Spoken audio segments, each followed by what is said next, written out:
오늘 말씀은 욥기 27장 1절부터 23절까지 말씀입니다.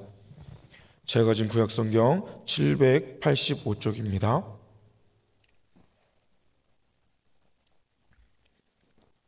27장 1절입니다. 욥이 또 풍자하여 이르되 나의 정당함을 물리치신 하나님, 나의 영혼을 괴롭게 하신 전능자의 사심을 두고 맹세하노니 나의 호흡이 아직 내 속에 완전히 있고 하나님의 숨결이 아직도 내 코에 있느니라. 결코 내 입술이 불의를 말하지 아니하며 내 혀가 거짓을 말하지 아니하리라. 나는 결코 너희를 옳다하지 아니하겠고 내가 죽기 전에는 나의 온전함을 버리지 아니할 것이라. 내가 내 공의를 굳게 잡고 놓지 아니하리니 내 마음이 나의 생애를 비웃지 아니하리라. 나의 원수는 악인같이 되고 일어나 나를 치는 자는 불의한 자와 같이 되기를 원하노라. 불경건한 자가 이익을 얻었으나 하나님이 그의 영혼을 거두실 때에는 무슨 희망이 있으랴. 환난이 그에게 닥칠 때 하나님이 어찌 그의 부르짖음을 들으시랴. 그가 어찌 전능자를 기뻐하겠느냐. 항상 하나님께 부르짖겠느냐. 하나님의 솜씨를 내가 너희에게 가르칠 것이요 전능자에게 있는 것을 내가 숨기지 아니하리라.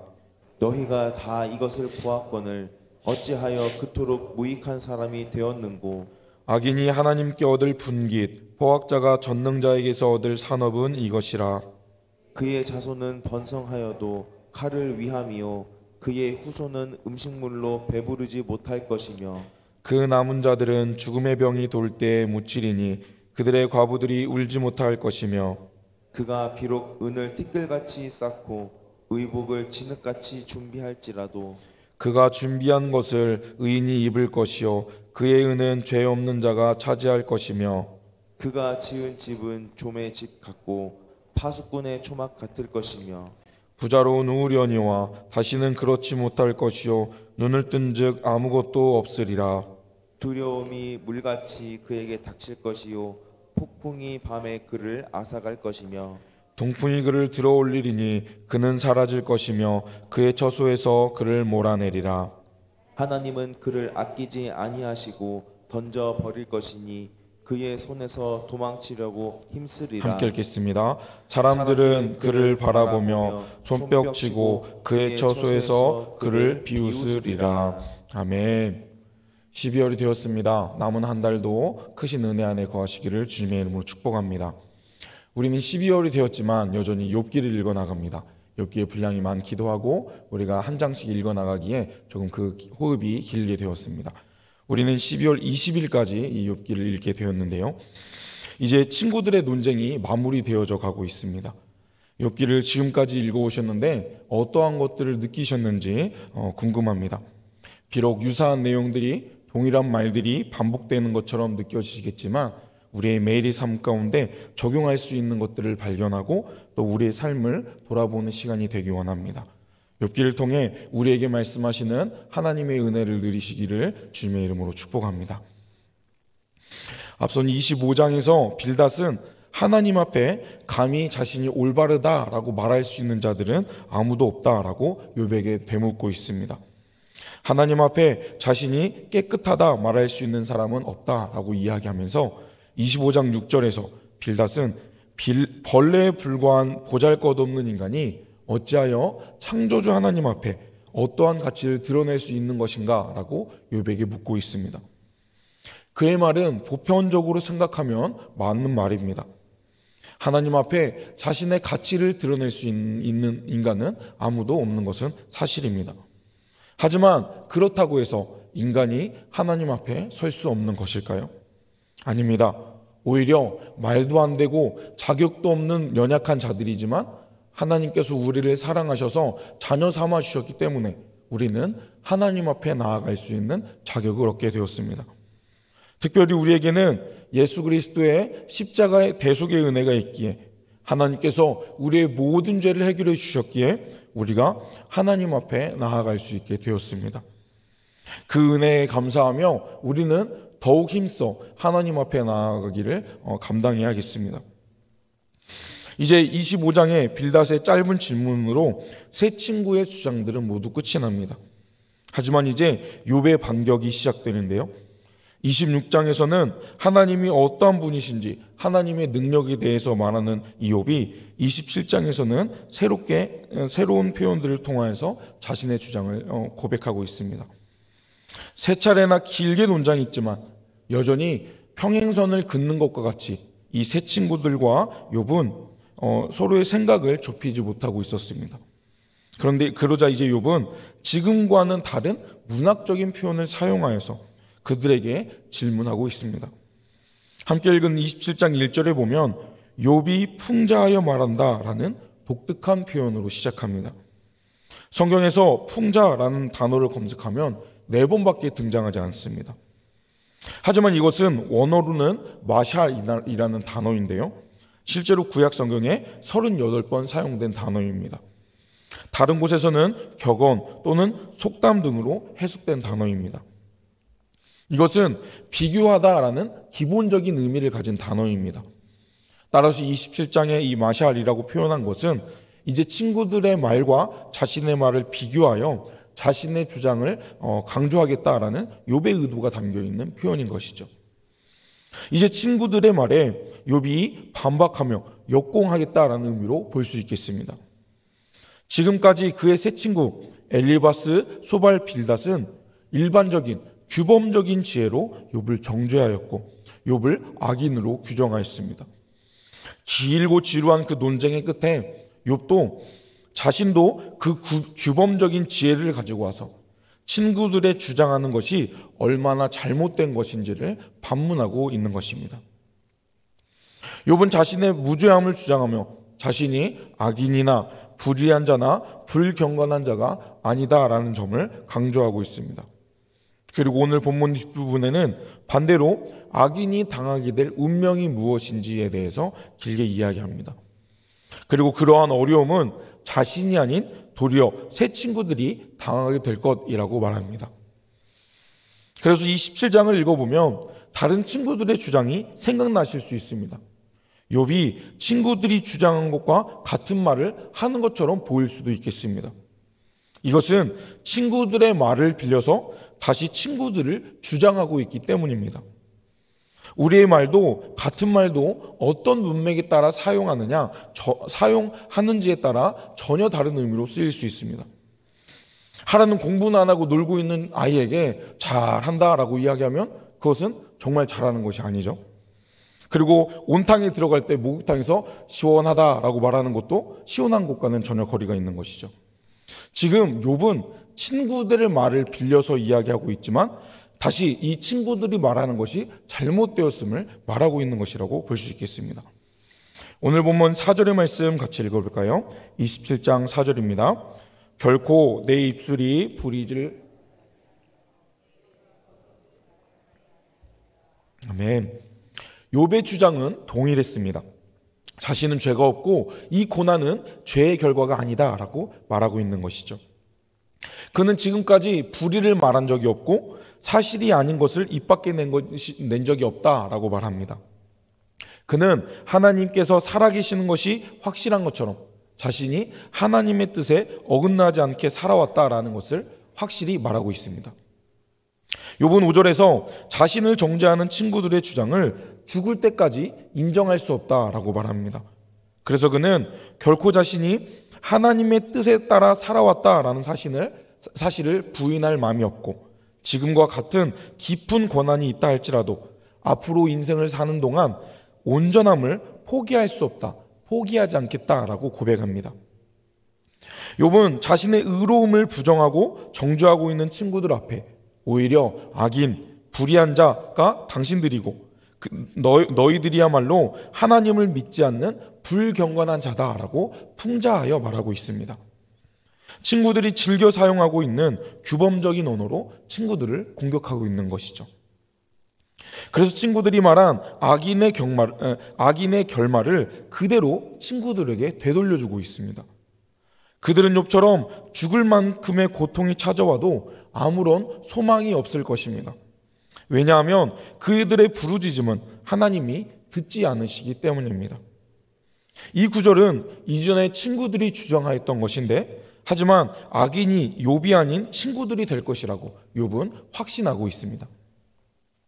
욥은 이러한 악인에 대한 규범적인 지혜를 자신에게는 적용할 수 없다라고 반복하여 말합니다.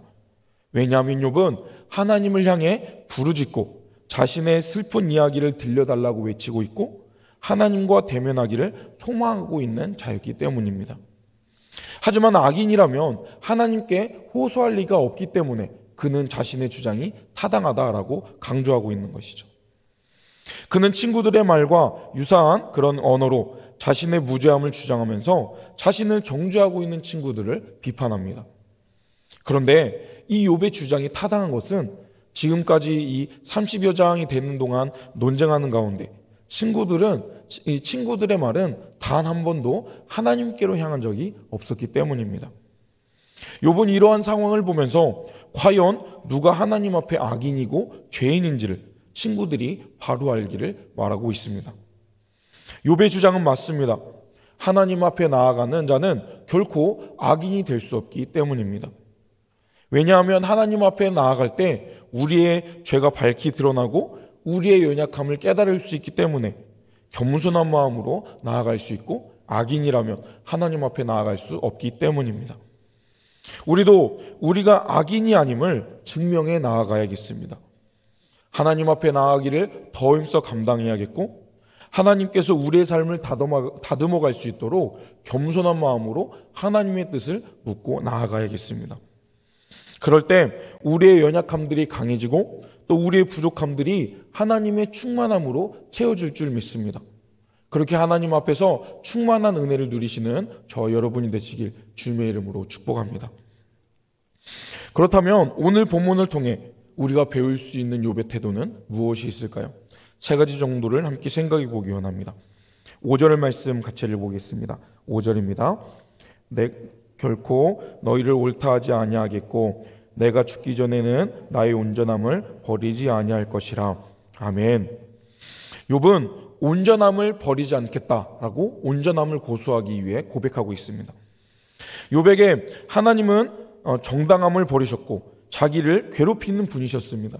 그런데도 욥은 하나님께서 자신을 온전히 버리지 않으셨다라고 고백하면서 그러한 분이심을 믿고 있습니다. 그리고 그분의 전능하심을 두고 맹세합니다. 자신은 온전함을 끝까지 버리지 않겠다라고 다짐합니다. 이것은 우리에게도 필요한 자세입니다. 우리의 상황이 어떠하다 할지라도, 설령 하나님께서 우리에게 고난과 어려움을 허락해 주신다 할지라도, 친구 하나 나를 인정하지 않고 의지할 사람이 없이 내가 정죄함 받는 상황이라 할지라도 우리가 흔들리지 말아야 할 것은 우리의 마음입니다. 하나님은 우리의 중심을 보시는 분이십니다. 내 외부에 다양한 요인들이 나를 넘어뜨리려 하고 나를 좌절시킨다 할지라도 내 마음의 평정심을 유지하는 것, 온전함을 고수하는 것이 무엇보다 중요하겠습니다.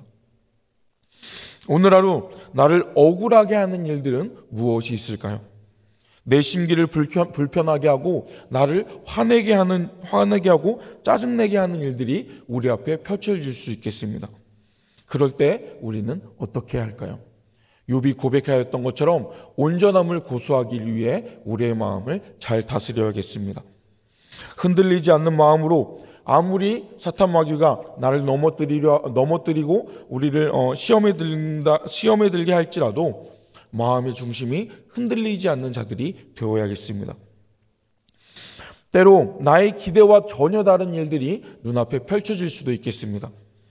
욥의 눈앞에 최악의 상황들이 펼쳐졌던 것처럼, 하지만 그가 고백했던 것처럼 우리가 끝까지 온전함을 버리지 않아야겠습니다.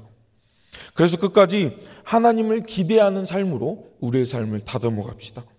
우리의 중심을 보시는 앞에 온전함을 버리지 않는 믿음의 사람들이 됩시다. 하나님 앞에 정결하려 노력하고 온전하려 하는 그러한 마음을 하나님께서 지켜보고 계십니다. 우리의 그러한 노력을 기뻐 여기시고 계십니다. 하나님 앞에 온전함을 끝까지 지키심으로 하나님께 칭찬받으실 수 있는 저와 여러분이 되시길 주님의 이름으로 축복합니다. 11절의 말씀도 읽어볼까요? 오늘 본문 11절입니다. 하나님의 솜씨를 내가 너희에게 내가 숨기지 아니하리라. 아멘. 욥은 하나님의 솜씨를 믿고 나아가는 자였습니다. 이제 욥은 친구들에게 하나님의 솜씨를 보여주겠다, 하나님이 어떠한 분이신지를 가르쳐주겠다라고 말합니다. 하나님께서 이 세상을 어떻게 운행하시고 하나님이 어떤 분이신지 친구들에게 보여주겠다고 말합니다. 그런데 그런 표현을 친구들이 했던 표현을 사용하여 고백하고 있는 것이죠. 따라서 앞으로 이제 11절 이후에 말하는 내용들을 친구들이 모르는 것이 아니었습니다. 친구들이 말하는 것이었는데 오히려 그 친구들의 표현을 통하여서 친구들이 잘못되었음을 말하고 있는 것이죠. 이것은 친구들이 하나님을 잘못 이해했기 때문에 그들이 고백했던 것입니다. 마치 자신과 상관없는 욥에게만 일어날 일처럼 여기고 주장했던 것이죠. 하지만 욥은 반대로 자신이 악인이 아니라 너희가 악인이기에 너희가 말한 그대로 너희에게 이루어질 것이다 라고 말하고 있습니다. 욥이 생각하고 있는 악인이 받을 결말은 어떠한 모습일까요? 악인은 13절에 기록된 포악자입니다. 이 말은 폭력을 행하는 자라는 의미입니다. 그런데 이 단어는 어떠한 마음의 상태를 의미하는 것이 아니라 실제로 사람들 간에 이루어지는 폭력을 행하는 자를 의미합니다. 욥이 친구들을 악인이라고 규정하는 것은 그 친구들이 언어의 폭력을 행하는 자였기 때문이었습니다. 이렇게 폭력을 행하는 사람들은 또 그들의 후손은 하나님께 어떠한 상급을 받게 될까요? 이 위에 있는 내용들을 간단히 정리해 보겠습니다. 14절에 그들이 하나님께 받을 것은 죽음과 배고픔뿐이라고 말합니다. 그들 중에 그 어려움 속에 살아남았다 할지라도 그들은 병들어 죽게 될 것이고 장례식에서 그들의 아내는 죽은 남편을 위해 울지 않을 것이다 라고 말합니다. 16절에서 악인이 비록 돈을 산더미처럼 쌓아놓고 입을 옷들을 겹겹이 늘어놓는다 할지라도 그들의 의복은 의로운 자들이 입게 될 것이고 죄 없는 자가 그의 재물을 나누어 가질 것이다 라고 말합니다. 그리고 18절에 악인이 지은 집은 마치 새 집이나 거미줄로 된 집처럼 임시로 지은 막사나 움막에 불과하게 될 것이고 부유한 채로 잠들게 되겠지만 결국 자고 일어나면 더 이상 부자가 되지 않을 것이다 라고 말합니다. 그의 재물은 하룻밤 사이에 없어질 것이고 죽음에 대한 공포와 재물을 잃을 두려움이 매일 밤 홍수처럼 덮칠 것이고 한 줄기의 바람에도 그의 집은 나라가 사라져 버릴 것이다 라고 말합니다. 그리고 마지막 9절에서 이러한 악인이 이러한 어려움을 당하지 않도록 발버둥 치며 노력하겠지만 그들은 하나님의 권능에서 도망칠 수 없고 오히려 하나님이 그들의 그러한 무의미한 행동을 비웃으실 것이다 라고 말하고 있습니다. 우리는 하나님이 얼마나 대단한 분이신지를 기억하며 나아가야 되겠습니다. 우리가 잊지 말아야 할 것은 우리가 아는 하나님이 전부가 아니라는 사실입니다. 우리가 아는 것은 극히 일부분이라는 사실을 우리는 기억해야 합니다. 그분은 우리가 깨닫는 것보다 더 넘치게 놀라우신 분이시고 그런 충분한 풍성함으로 이 세상을 다스리는 분이심을 우리는 잊지 말아야 합니다. 현재 욥의 친구들은 욥의 원수가 되었고 악인이 되었습니다. 하지만 친구들은 욥이 아니라 자신들에게 희망이 없음을 모르면서 오히려 욥을 정죄하고 있습니다. 그들은 욥을 정죄하고 있지만 정작 욥이 아닌 자신들의 기도에 하나님이 침묵할 것임을 모르면서 그런 자신들의 주장을 펼치고 있습니다. 하나님의 때가 된다면 오히려 하나님이 욥의 편이 되어주실 것임을 욥은 소망하며 고백하고 있습니다. 결국에는 친구들이 심판을 당하게 되는 그때 하나님의 놀라운 솜씨가 드러날 것이라고 믿고 나아가는 것이죠. 욥은 하나님을 바르게 이해한 자였습니다. 물론 자신이 당하고 있는 현재의 고난은 이해할 수 없지만 억울한 일이 연속되어 있지만 그럼에도 하나님의 속성은 변함없으신 분이시고 하나님은 놀라운 계획으로 우리의 걸음을 인도하시는 분이심을 신뢰하며 나아갔습니다. 따라서 자신이 하나님 앞에 죄인이 아니다라는 확신을 가지고 하나님이 앞으로 자신의 걸음을 주관하신다고 그는 굳게 믿고 나아가고 있는 것이죠. 우리도 욥과 같은 마음이 필요하겠습니다. 하나님이 얼마나 풍성한 분이신지 하나님의 솜씨를 믿고 나아갑시다. 하나님은 쪼잔한 분이 아니십니다. 내가 생각하는 것, 내가 만난 그 어떤 사람들보다 풍성한 분이시고 넘치도록 부족함 없이 채워주실 수 있는 분이십니다. 그 하나님께서 일하기 시작하시면 불가능이 없음을 믿고 나아가시길 바랍니다. 하나님 앞에 악인들은 심판을 당하겠지만 우리가 하나님께 의롭다 여김 받은 자이고 하나님의 자녀가 된 자들이기에, 혹 지금 당장은 어려움이 있겠지만 하나님의 솜씨를 우리가 축소하고 왜곡하는 잘못을 범하면 안 되겠습니다. 순전한 마음으로 하나님을 신뢰하며 나아간다면 하나님께서 나의 편이 되어주시고 하나님의 능력을, 하나님의 솜씨를 발휘해 주실 것입니다. 그날을 소망하며 눈앞의 어려움들을 함께 이겨내길 원합니다. 마지막으로 앞선 2절의 말씀을 읽어볼까요? 27장 2절입니다. 나의 정당함을 물리치신 하나님, 사심을 두고 맹세하노니. 아멘. 욥은 하나님이 자신의 정당함을 물리치시고 내 영혼을 괴롭게 하신다라고 있는 그대로 말하고 있습니다. 이것은 사실입니다. 하지만 한편으로는 하나님께 불평하는 것처럼 보일 수 있습니다. 우리가 27장까지 읽어오면서 반복되는 욥의 불평을 우리가 함께 읽었습니다. 때론 왜 욥은 하나님께 불평하는 것일까? 우리가 그것을 불편하게 볼 수도 있겠습니다. 하지만 우리가 기억해야 될 것은 지금 욥은 자신의 상황을 하나님 앞에 쏟아놓고 있다라는 사실입니다. 그의 불평은 불신앙이 아니라 오히려 더 적극적인 신앙의 모습인 것이죠. 그는 하나님이 누구신지, 누구보다 어떤 분이신지 바르게 이해했고 그 하나님을 신뢰하며 자신의 연약함을 하나님 앞에 쏟아놓은 것입니다. 그는 하나님을 믿었기 때문에 안심하며 하나님께 자신의 어려운 상황들, 자신의 불평들을 쏟아놓았던 것입니다. 불평이 나오십니까? 혹시 억울한 일 때문에 속상하고 계십니까? 그 마음을 사람들이 아닌 하나님 앞에 쏟아놓으시길 바랍니다.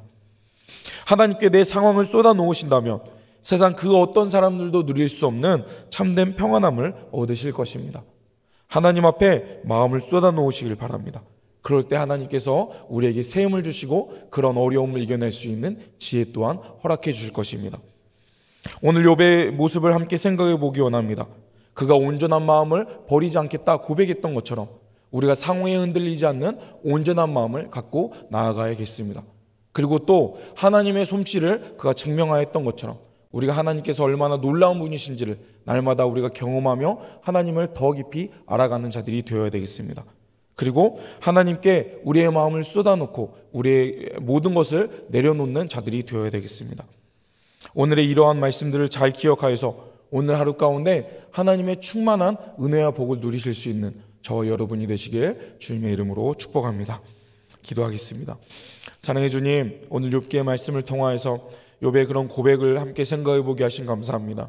지금까지 자신이 의로움을 증명하며 나아갔던 욥의 모습을 돌아보면서 우리 또한 어떠한 상황과 환경에 어려움이 있다 할지라도 하나님 앞에 경건히 나아갈 수 있는 자들이 될 수 있도록 주님 함께하여 주셔서 흔들리지 않는 마음으로 주님을 더 깊이 알아가는 마음을 허락하여 주시고 주님께 우리의 마음을 쏟아놓을 때 참된 위로와 평안이 있음을 우리가 기억하면서 더 힘써 더 깊이 있게 주님께 기도하며 나아갈 수 있는 예배자들 될 수 있도록 주님 함께하여 주셔서 또 오늘 하루를 은혜로 시작하기 위해 기도하며 나온 귀한 기도의 일꾼들 기억하셔서 넘치는 은혜와 기쁨을 허락하시고 기도 응답받는 그런 기쁨 또한 허락하심으로 오늘 하루 주님과 동행하는 충만한 은혜가 넘쳐날 수 있도록 주님 함께하시고 역사하여 주옵소서.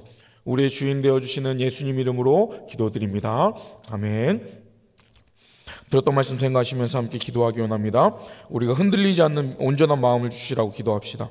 하나님의 솜씨를 믿고 하나님을 바르게 이해하는 믿음을 주시라고 또 하나님을 인정하며 나아가게 해달라고 기도합시다. 오늘 새가족 환영회가 있습니다. 그 과정들이 잘 진행되게 해달라고 기도해 주십시오. 특별히 3040 부부 사랑방을 위해 기도해 주십시오. 우리 30, 40대를 세워가기 위해 특별히 우리가 모이기를 힘쓰고 있는데 모일 때 은혜가 있게 하시고 회복의 역사를 경험하게 해달라고 우리 다음 세대 사역과 우리 교회의 미래가 든든히 세워져가는 그런 은혜의 사역들이 되게 해달라고 기도해 주십시오. 우리 추천교회가 은혜가 더 흘러넘치는 살아있는 공동체가 될 수 있도록 연약한 성도들을 위해 개인적인 기도 제목들을 놓고 시간 주여 한번 부르시고 합심해서 기도하겠습니다. 주여.